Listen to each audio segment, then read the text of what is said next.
Republicans will lose health insurance coverage. But is there room to negotiate with the man who authored The Art of the Deal? I met up with Senator Cory at the South by Southwest conference in Austin, Texas over the weekend and asked about the Democrats' next moves. Senator Booker, thanks so much for doing this. Thank you for having me. So, you've been very critical of the Republican approach to repealing and replacing the Affordable Care Act, or Obamacare. I know you object to what the Republicans are doing, but don't Democrats have an obligation to help fix this bill? Well, clearly, that would be great if they were coming with an open heart to saying, hey, this is not perfect, let's fix it. Now, let's be clear. Even before the Affordable Care Act, I was a mayor of a city dealing with health care costs. They were going up significantly, so don't put this all on the ACA. I don't think you'll find a Democrat or a Republican in the Senate who wouldn't honestly tell you that things weren't perfect before. And what we're saying in the Democratic Party is let's build upon it, let's fix it.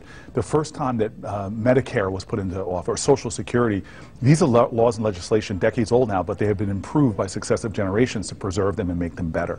What we see now, though, which is actually, I'm not exaggerating, is frightening to me, when Brookings just comes out and says that we're looking at about 15 million Americans losing their insurance. So why not get in there, roll up your sleeves, and try to improve? Look, Republicans are going to repeal and replace Obamacare. It's happening, and they have a president who will sign it into law.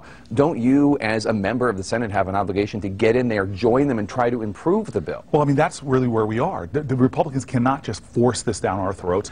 It's going to knock a lot of folks off, hurt long-term care, hurt good working-class folks. So I don't understand this almost. I don't understand what their political strategy, because this is bad politics, but deeper than that is bad policy and bad process. Let me ask you about drugs, because that's obviously an important part of health care, and you know Bernie Sanders was very critical of you and 12 other Democrats for voting against a bill that would have allowed the importation of drugs from Canada.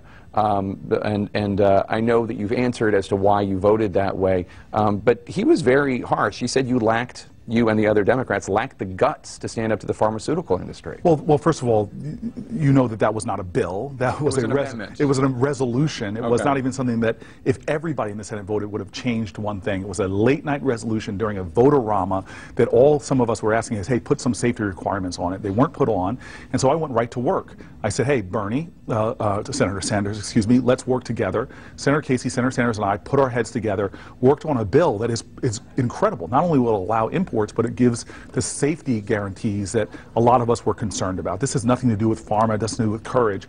It's about good legislation, because while most Canadians are getting access to really high-quality drugs, if we just did that without the kind of safety provisions we put in there, you could see rogue pharmacies popping up, rebranding drugs coming in from other countries and saying these are now Canadian drugs. So we put things like track and trace technology and other things to make sure our consumers are getting quality drugs. So you know that there are progressives out there who are looking for a white knight and were disappointed in that vote. And in addition, I think in 2014 you were the #1 recipient of donations from pharmaceutical companies and executives of them. How can these people who are very wary of big pharma and very wary of the fact that rising drug prices is one of the main reasons why healthcare costs are going up so much, that you're going to be on their side and not the side of all these pharmaceutical companies that are in your state? I'm a big believer that life is about what you do and not what you say. And so my performance in the Senate when it comes to issues that really are important to my community, like, please understand this, a lot of folks in the Senate go home. I go home to Newark, New Jersey, Central Ward, a community of folks who are working class folks who are battling every day against rising rents, rising college costs, a lot of the challenges we're facing. That's where my loyalty lies, and we're trying to, in the Senate, my team is trying to focus on that. So when it comes to pharmaceutical prices, they're too high, and if you look at my performance in the Senate, whether it's a bill I just did with Senator Sanders, or talking and working about other ways to lower prescription drugs. In fact, go back to when I was a mayor, we had ways to, we did an incredibly innovative program to lower prescription drug costs and get more people into preventative care. So my work and you know this from my history, what got me into politics in the first place was representing low-income communities. I still live in a census tract where the median income is $14,000 per individual. That's where my loyalty lies. I haven't put anything out there ever that's contrary to that. But let's talk about those people in Newark, New Jersey, especially the kids of Newark, New Jersey. When you were a city councilman and then when you were mayor of Newark, New Jersey, you seemed to have an open mind when it came to issues having to do with charter schools and school choice. You pissed off a lot of teachers' unions, you pissed off a lot of Democrats. Last month you voted against Betsy DeVos to be Education Secretary, and one of your former allies, Peter Denton from Excellent Education from Everyone, said that you have, quote, turned into a partisan political player. Put aside Betsy DeVos for a second. Right. Okay? Where are you on the issue of whether or not kids in places like Newark, New Jersey should have the option to go to a public charter school, or whether or not actually there should even be more choice potentially in education? Well, let's get out of this idea that there are charters are bad or good, or traditional district schools are bad or good. I'm a big believer in great schools, and every kid should have a public access to them. And Newark is the best model. In fact, we're the number 2 ranked city in America for quality public charter schools. More than that, we're the number 1 city in America for what's called beat the odds schools. High poverty, high performance. Since the time I became mayor to now, if you're a poor black kid in Newark, or if you're a black kid period in Newark, your chances of going to a high-performing school went up 300%. But have you forgotten that? I guess that's the question. This happens to Democrats who are reformer types like yourself. We saw it with Barack Obama. But how could you ask me that question? How can you ask me that question where for the D.C. bill that has scholarships in it, charter schools in it, who rewrote that bill? I did. I opposed Betsy DeVos. Why? Because the Office of Civil Rights in the Department of Education is something that's really important, helping transgender students, helping black students, and issues of equity that were unacceptable to me, and a number of other reasons. I didn't want to support her to be the Secretary of Education. But when it comes to my record for supporting what I believe that any child born in any zip code in America should have a high-quality school, and I don't care if that's a charter school or a traditional district school. If it's a bad school, I'm going to fight against it, just like I supported charter school closures in Newark that weren't serving the genius of my kids. So I haven't changed one iota. Look at what I'm doing. Look at what I stand for. We should have great education. In the hearings for Secretary of State Rex Tillerson, you asked him about pledging to bring the press with him when he traveled around the world. He pledged that he would be transparent, that he would support full transparency. He is about to go to Asia on his first major trip to Asia as Secretary of State. He is not bringing any reporters with him.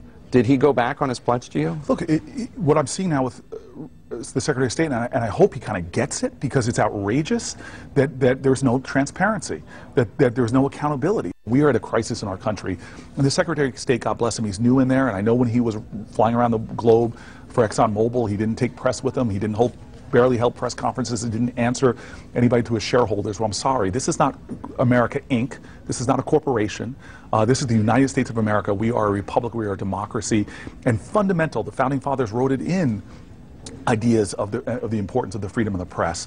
And so for you to turn your back right now on the press and our traditions of openness and transparency and accountability, you're turning your back on American ideals, and it's unacceptable. And I think he'll get it. I think he'll get it after time. 2009, you went to the wedding of Jared Kushner and Ivanka Trump. In 2013, she had a fundraiser for you at her Park Avenue, I don't know what it is, mansion, estate. I haven't been there. Maybe you can tell me. Yeah. Have you talked to her since her father won? If you haven't, what would you tell her? Look, I had a private conversation with her once at the what they call it, the alfalfa dinner. I saw them and had a very brief conversation.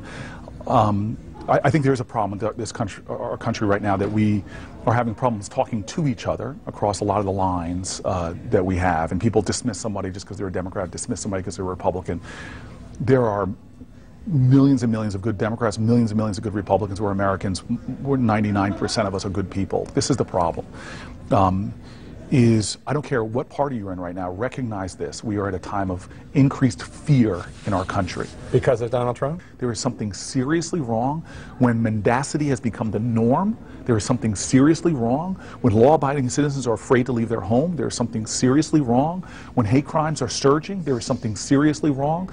This is a toxic environment that's being created right now, and I don't care who you are. If you consider yourself a leader, you have an obligation to stand up and do something about it, and lead with love and not appealing to people's darker angels or appealing to or exploiting that fear. I would be remiss if I didn't ask you, are you going to put yourself forward to be that person, to be that leader, to be the person that unites the country, the person that greets hate with love? Are you going to try to take this further than the United States Senate? No, I think that we are doing, anybody in office is doing exactly what the American people are fed up and sick and tired of by talking about politics. Let's talk about people and purpose now. I want to be authentic in who I am right now. I want to be a person of purpose, not thinking about a future office. And you know this, because I know you well enough to know that if you're a senator thinking about being president, you're often not a very good senator, or else you're making compromises where you are. I am going to be fearless in telling the truth. I don't care where it ends me up, because I think when I go home to Newark, New Jersey, that's what my community wants from me. Senator Booker, thanks so much. Always good to see you, sir. Thank you very much. Thank you.